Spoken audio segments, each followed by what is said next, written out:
Add to the color power.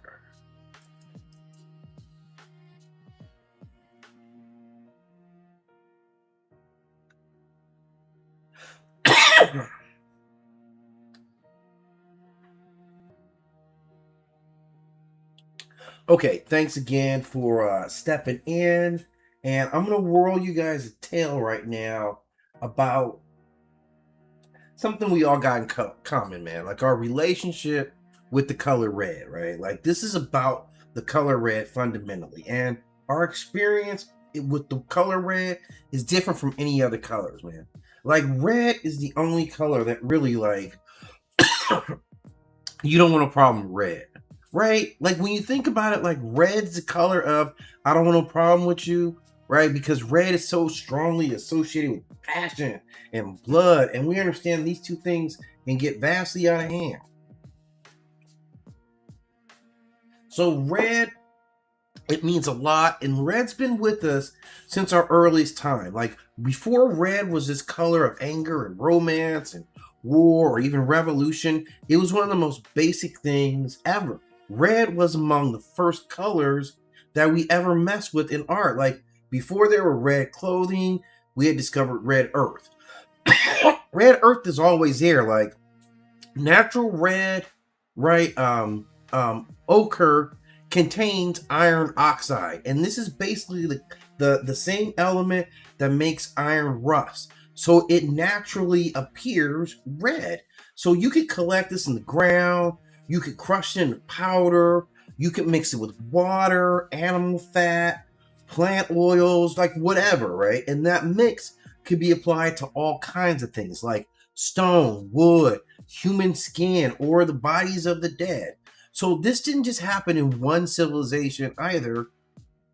This was represented all over the world. Like different human populations figured out how to use this for paint. So red's one of our earliest associations. This might be our earliest actually manufactured color, right? That's the truth.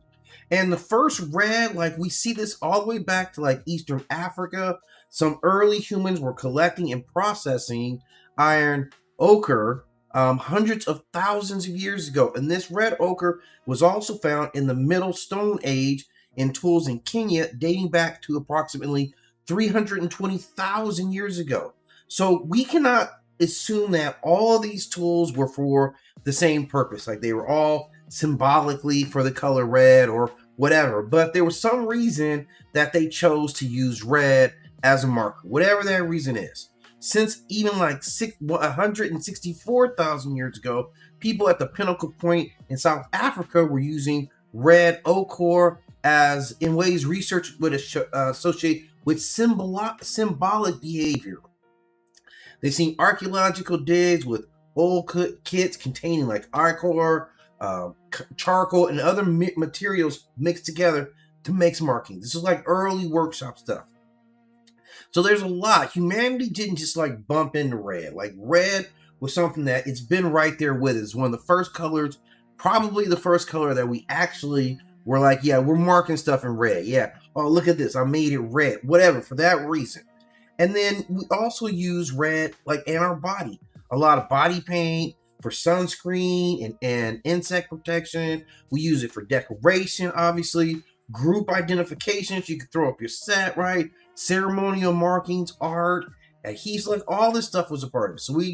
So the ancient world was using red way back. So you have all these, like you see paintings with red minerals. These are very easy to use as dyes. So this pigment contains particles that can coat a surface easy, and that dye can penetrate and form those bonds. So early textiles had a lot of this red earth. Like that's where our earliest colors with. So there was one color down there. It was red ochre, and that was it. So you used it, right? This is, hemite could be directly linked to these fibers if you look at Egyptian textiles. So we were kind of using, that similar process. Those metals is where we get a lot of our dyes from. Even some insect dyes. So red was heavily used, and it was the easiest thing, right? This was just a physical force. So this is how we saw it. So red is also connected, obviously, to blood, right? This is heat. This is biological activity. So when we see red, we see the body is injured. We see the face flushes with anger, right? Skin changes during attraction or embarrassment. So we associate these things with red, like red is this emotional play, and we can see it, right? Fire reaches its highest intensity when it's red, right? Fruit becomes redder and riper. So certain animals display aggression or sexual readiness, like with redness, like the baboons with their big asses, how they get all inflamed and stuff like that, right? So red means something is happening, right? Whenever you see something that's red, that means you got to pay attention. This is the one color where you can't bypass when red just showed up, right? That's the whole thing. If red's there, it's red because red's gonna catch your attention. Red's not playing with you. That's the color of what is. If you see red, look, this is something that desperately needs your attention right now. That's what red is all about. Even from the earliest times, you can't ignore red. That's the whole thing. You ignore red at your own peril. That's what nature teaches you. You ignore red at your own peril. Ever seen like a black widow, a female black widow? They got the red hourglass on her belly, right? That's so you know that she will kill you. That's nature doing that. Nature said, let me mark this red because otherwise she's just going to be getting everybody. That's how good she was at it, that people had to tell her, yeah, we got to snitch on you. We can't let you just roll around catching everybody like that. And red in mythology is associated with a lot of, extra dimensional powers. Like red is life, red is vitality. Red, blood obviously carries oxygen through the body. So ancient people could see this. They got this concept early. Like red is life force, it's health, it's physical strength. It can be ancestry, it can be bloodline, it can be birth, it can be regeneration. Red cheeks, right, and red lips. These things suggest youth and health. Red pigment placed in the dead could symbolically return vitality to the body that had lost it, right? Red is also fire and transformation. Red is one of the primary colors associated with fire itself. So fire cooks food, it provides warmth, it illuminates darkness and protects the settlements. But it can also destroy the entire village, forest, and any human bodies around. This is what gives red its power, man. Red is heat. Red is also purification. It is destruction. It is renewal. It is craftsmanship. And it is transformation. Fire changes whatever it touches, right? Instantly. Red, therefore, becomes the color of a power that cannot leave the world the way it found it. It has to change it. So this is where the association with war and violence. Red is the visible consequence of bodily damage. So it becomes associated with combat, with bloodshed, with weapons, with military strength, conquest, courage, sacrifice, and victory. These are all the things with red. Warriors use red to intimidate opponents, identifying themselves symbolically, declaring their willingness to bleed.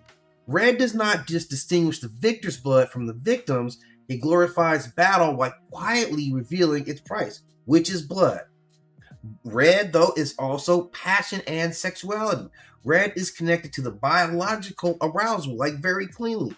The body flushes, the heart beats faster, heat rises, attention narrows. Like this is the natural symbol for like love, lust, fertility, attraction, seduction, jealousy. All these things are associated to red, right? All these things come in. Red is maybe not peaceful love, it's love intensified into appetite. This is the kind of desire that creates life, right? This is inspiration, devotion, but it can become also destructive, right? Clearly, red is also mad or anger and rage. Anger raises body temperature, right? It changes the face, it prepares the muscles for confrontation, right? Anger, therefore, represents fury, aggression, revenge, defiance, emotional overload at sometimes. Red is the loss of restraint. When a character sees red, this is when your actions have taken over your reason, right? I'm seeing red. This goes back to a tradition related to bulls, right? Red is emotion crossing the boundary that goes into force. Now, because red, stimulates, Red becomes authority and status. That's how it's been symbolized. Red are markers of wealth and authority. Red can signify kingship, it could be religious office, military command, political power, social privilege, public importance. All these things can be symbolized with the color red. Red is also obviously danger and warning unto itself. Red is used for stop signs, its emergency lights, alarms, warning labels, and any prohibition type signs. This is not accidental. Red is highly noticeable, but a warning sign also comes with ancient associations to blood, fire, poison, aggression, right? Injury. Red isn't merely describe, danger. Red issues a command. Red tells you to run, get up out of here, right? Be safe. Red says pay attention to this, like directly to your brain. The color red speaks directly to your brain and says, pay attention to what I'm showing you right now. Red is revolution, right? That's what we see red is. It's the color of resistance. It is uprising, movement. It's blood spilled by the oppressed. It's anger against authority. It's fire destroying the old order. It's collective courage. It's sacrifice for community. All those things are also red. Red is especially powerful in revolution because it represents both the violence required to destroy an existing system and the life promised by whatever it takes, right? Whatever has to replace it. So red is also contradiction because red is birth and death. It is also love and hatred. So there's a lot in there. It's healing and it's injury. It's royal authority and popular rebellion. It's protection. It's danger. It's sacred sacrifice and uncontrolled murder. It's sexual attraction. Red is violent aggression, the fire that warms and the fire that can ultimately consume. These meanings are not ultimately disconnected. These are all concerns about intensity. So red appears when life is pushed beyond its extraordinary limits, normal limits. It's when you get in red. Now, red, we say, goes all the way back to mythology. So I'm going to show you a couple of characters, a couple of mythological characters that you see why they're associated with red themselves. So the first one up right here is obviously Sekhmet, right? Like Sekhmet, known as the red one, highly associated with red, right? Like or specifically, I should say, blood to a large part. She's one of the most powerful expressions of red in the Kemetic belief system, because she embodies nearly everything that is associated with the color red.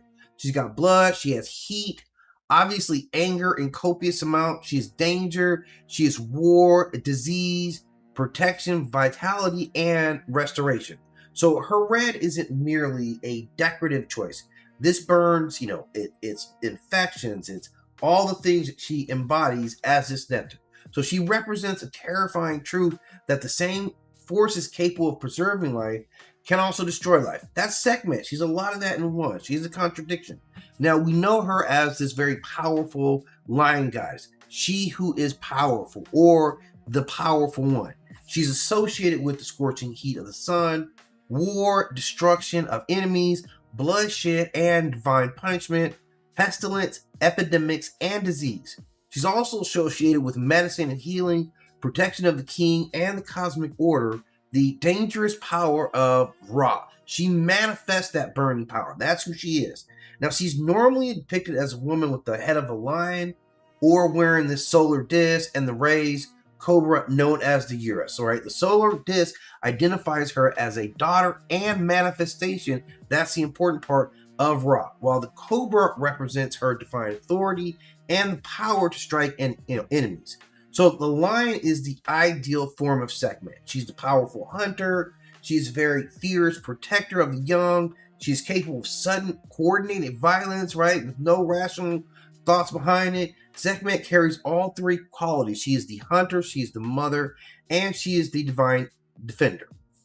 Now, her role as the manifestation of the eye of Ra, she's not simply like his physical eye. She is an extension of his power, the force through which the solar deity could observe, defend, punish, and destroy, so she could manifest at that level. So when Ra's authority on the order of creation was threatened, man, she went to work. The eye was sent into the world as a divine weapon. That's purely what she was. So she could handle it all, man. She weaponized the solar form, and it's sunlight that transformed into judgment. She was not playing around. So ordinary sunlight produces warmth, light, and life. Well, Sekhmet represents the same sun intensified beyond what any humans could tolerate. So you're getting heat stroke, drought, fever, fire, and death, all the bad stuff of it. And she goes about, man, with this mission to teach mankind a lesson. And she's not simply a goddess who uses fire, right? That's not what she is. She's not like, I'm just going to use some fire. She is this embodiment of that. She is a level of destructive potential. That's who she is. That's what she manifests.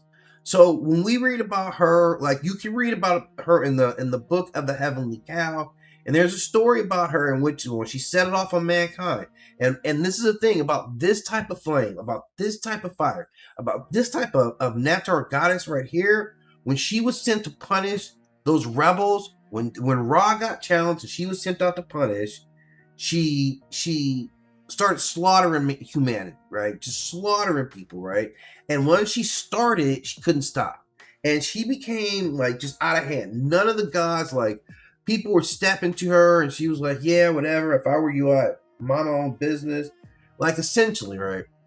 Even Ra himself stepped to her and she was like, nah, I'm just going to keep on killing people. So they had to literally get her drunk off of beer. They dyed beer red to make her think it was blood. So she would drink it and they got her drunk. So she becomes known after that. She chills out, probably feels a little ridiculous after it, but she becomes known as the Lady of the Bright Red Lantern, right? Or she is the mistress of the red linen. And that could be about her solar nature and her association with Lower Egypt, her warlike identity and the blood of defeated enemies. So she was rich in blood. She carried that. She had a war and divine punishment aspect about her. This was not like represented war strategy. She represented physical consequences of war, like burning heat, panic and confusion, open wounds, blood-soaked grounds, right? Epidemics and disease. She represented all these aspects, like the collapse of the resistance. And Egyptian kings would invoke her as a natural force against, behind their military victories. She was the fire directed against the king's enemies and the terror that would precede his arrival. So she was deep. She reminds me of Apollo in a couple of ways. She was all about plague, disease, fever. Says she had authority over epidemics and infectious disease. So disease could be understood as expressions of anger. Fever was particularly incompatible because of her solar nature. Yeah, it's burning you up, right? So the body becomes hot, weak, dehydrated, overwhelmed, almost as if a fragment of the desert has entered into the body, right? That's kind of what they represented. And dangerous supernatural agents were sometimes called the messengers of Sekhmet. And they would carry illness they would shoot as arrows. They would strike at the body with all these various illness. So this puts a lot behind Sekhmet in terms of like that burniness, that redness. But she's also at the same time a goddess of healing. Like, she could remove illnesses. She could remove fever and its cooling. She could close wounds. All the stuff that she was just against or for a minute ago, she's completely flipped it. So we know her. She's a very powerful deity. She becomes part of the Memphite triad. That's an important thing to know. That is with Ptah, that is with Sekhmet, and that is Nefertum as the sun. And this is a very, very powerful triad when they're grouped in this fashion. There's a lot of statues about Sekhmet. If you just look around, like in lots of the exhibits that move around, you can see some good Sekhmets. There's a couple of places at Karnak, and they're highly identifiable about Sekhmet. So with her, you can see all those things that blood represents under her line. And she is like red, to me, red in its most dangerous form. That's what Sekhmet really kind of represents, right? Like the super dangerous red. Now, another one, obviously, is this dude Shango. Now, Shango, obviously, is the Yoruba representation or manifestation of like this royal authority. So I said red was also at times associated with authority. So he represents that. He represents the threats to escape all control. Shango's red, announces that control has arrived, right? Like that's who he is. See, Shango is this, a prominent Orisha. His name is he's associated with thunder and lightning. He's fire and extreme heat. He is also justice and punishment. That is red. Also kingship and political authority. He is courage, virility, and masculine magnetism. He knows how to dance. He's associated with drumming, victory, resistance, and a commanding presence. So all this is exactly the details of what he represents with red. As a king, he has that, powerful, ambitious, charismatic features about him. And he pushed everything forward. He's the one who is a political power or political force with cosmic authority. He is described as being both the deity of thunder and an early king of Oyo. So this is where like he mixes reality, starts merging with mythology. So his presence is often said to be the first heard because he's thunder. He transforms the atmosphere. He interrupts conversation. He stops ordinary activity. He forces everyone within range to acknowledge that some real power is speaking before them. So thunder is like his expression. Again, we associate him with his lightning and his double-headed axe. So he's clearly a deity that they associate with that force, right? We see the earthly evidence of him. He is said to be fire under control, but still representing that fiery aspect. That's the whole thing. The flashing of lights, the punishment, justice, all these things are under Shango. His colors are known for red and white. He's most associated with, in this aspect, fire, heat, lightning, action, passion. These are the things that Shango represents, right? White represents some other aspects, but the two are mixed together. But he ultimately is repping that. And again, I mentioned that red in a lot of cases is masculinity and virility. That's what Shango is. He's associated with all those attributes. Physical confidence, right? Sexual magnetism, right? His masculinity, obviously, this brother ain't joking, man. He's holding an axe. If you're holding an axe in your hand, no one's questioning your masculinity right here, right? We're just going to go ahead and give it up to you on that one. That you're probably pretty masculine dudes, right? So that's where he is kind of like, he's very visible. He's a very visible masculine presence. Now, there's an aspect to him. We see he's got the drums. Drums are also a part of what Shango does, like that rhythm. Again, drums, obviously with thunder. That's kind of a no-brainer right there. And he's all across the diaspora, man. So he's worked his way, obviously, from West African roots. They're in the Americas now, like with heavy representation. So he's still an actively being deified god, right?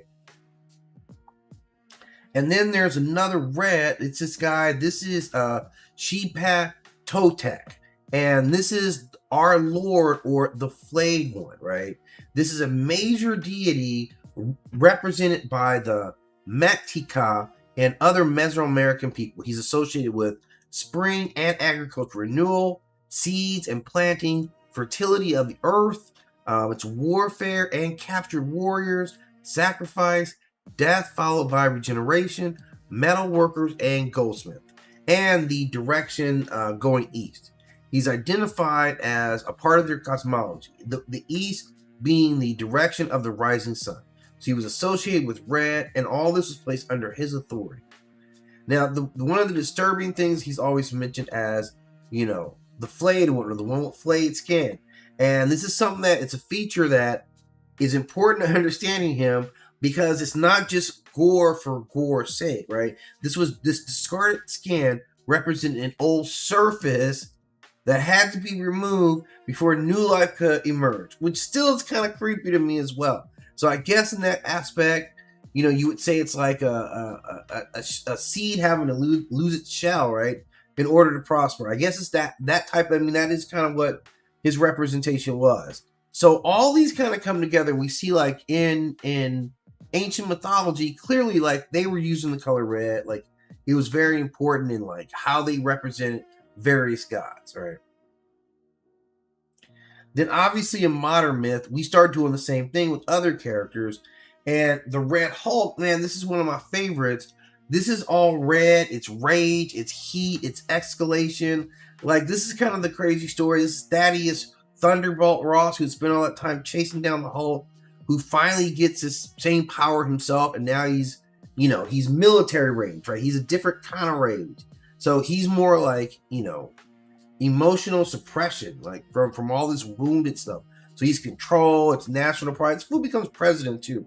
But as he gets madder, I think the thing is like, as he gets, obviously he gets stronger. I think he can get stronger and stronger faster, but he starts to heat up, and that's the thing. Ultimately, he's got to release that energy, so he can overheat. Like they've seen him overheat. He can do all the stuff that the Hulk does, but like I think he does it even faster. Right, his body is like drawing a more intense heat. So how if he's ever been able to control that, I'm not sure. But that was kind of the major thing because this dude is leaking off radiation. So he kind of explodes. He's kind of red as a warning. Like the redder he gets, he's like that overheating engine. Yeah, this is an important thing because he represents red as like absolutely the most out of control form of red, like where I'm raging and I can't even control it. That's what Thunderbolt Ross has kind of represented in red, and that's kind of different from this dude here, Omega Red, like another one of my favorite villains, man. Where he represents like a colder aspect of the color red, like he seems more invasive. He kind of he doesn't really overwhelm his victims through like any like really I mean, like he just sucks the life out of you. He attaches himself to you. He invades your space and he drains energy off of you, right? Like that's what he is. So he's not fire. He's like consumption. So this is kind of like a different like. And this is a character that came out in the X-Men series. He's been around since 1992, and this is one of Wolverine's most recognizable nemesis, right? And he's kind of like he's kind of like a obviously a super soldier, So he's just like jacked up in the head biological weapon, like that's what he is. And his ability is to produce these spores that are like death factor, right? So that's kind of how he represents it. And so when he's drawing off of people, he needs that energy for himself, right? He needs that energy to sustain his life force. So it's that I think it's the metal in those tentacles or whatever he has. I think those things are jacking up his life force. Like metals be tending to do that. So I think that's something about that. So he's got to get that energy. Yeah, he's got those carbon adamantium tentacles, right? And they're strong as hell, man. He can strike from distance. He can crush victims. Like he's very skilled at these things, and they can even conduct his death factor. This dude's very dangerous, man. He'll drive the life force out of you pretty quick, and he's a contamination. He himself is more poisonous even than the Red Hulk, and the Red Hulk is just like leaking radiation all the time. Like his red is more like chemical exposure. Like he's toxic. Like Omega Red, like this is red as ultimate warning that it ain't even a warning anymore. It's a straight up manifestation. Like he is Soviet military symbolism. That's 100% who he is. He has this pale skin and this red armor. Like it's off the hook, man. He's a Soviet super weapon. They made him into that, and he is the consequence of institutions just like using people like raw material, right? He's the consequence of that. So they didn't just make a monster. Like what were you even doing, man? So his relationship with Wolverine is through that Weapon X program. So they started off, they went through the same programs: weaponized bodies, enhanced healing, violent histories. So they have this connection to the government, and they've been forced together as enemies like several times, mainly through people that were hiring Red to go mess with Wolverine. So this is who this dude is, man. So he's a very different kind of symbolism of Red. It's definitely abusive. He's definitely abusive relationships. It's definitely exploitive governments, but it's really about contamination is really what he really represents. And the last one, man, this is again another one of my, man, all these are my favorite ones. I guess that's why I'm talking about them. It's Blaze, man. Blaze is a she's a DC character that draws on the Red Lantern ability, right, which is hate, right, or mad or anger. It's anger. Like she's a Red Lantern, and she first appeared like she's been out, and she's a dope character. She came out like roughly 2008, I think, the first time you see her, and what she is like trauma, rage, and revenge. So she becomes a Red Lantern. She, gets status, beauty, mobility. Like she has it all, but she is a mutilated being. Like all of her stuff comes from like sexual violence, right? And this is the aspect of her that's kind of, you know, so she's fighting off like a history of attacks on her body, like her own sovereignty. So when she gets the red ring, like she's manifesting all this anger that she has as power. Like she's no longer helpless. She can kill or attack. Like she can do it all, right? Go through space. So this is a big manifestation for her. And as a Red Lantern, we see her abilities, right? Interstellar flight, superhuman strength, energy fields, red energy projection, rage based enhancements. Like she can do anything. She's pretty bad. She has that corrosive red plasma as well, which you do not want to get on you. So even with her blood, she can discharge burning, corrosive red plasma from her mouth, like of all gross things. She's also capable of doing that. So it's pretty disturbing imagery, you know, what she is, but yeah, it's a perfect inversion for her, man. Like this is a deep down, like they're talking about some real trauma with this character, like no BS. So like just how she manifests her rage, man. It's noteworthy, right? And so she gets like she comes along as like one of Atrocitus's kind of lieutenant, but it's not simply just loyalty, right? Like he was the one who helped her find the structure for her rage. She had all this rage, and he identified it her, and he said, "This is a system by which you can express your rage or use your rage to gain the power you want, to get the vengeance that you want." So he set the structure for it, and she just ran with it. Like she definitely manifested in her own ways once he hit her up. So that's the gambit I'm going to run on the color red. Give me your thoughts in the comment sections, and I'll probably be back on tomorrow as I get into another, I don't even know what yet, but I'll figure it out tonight. Yeah.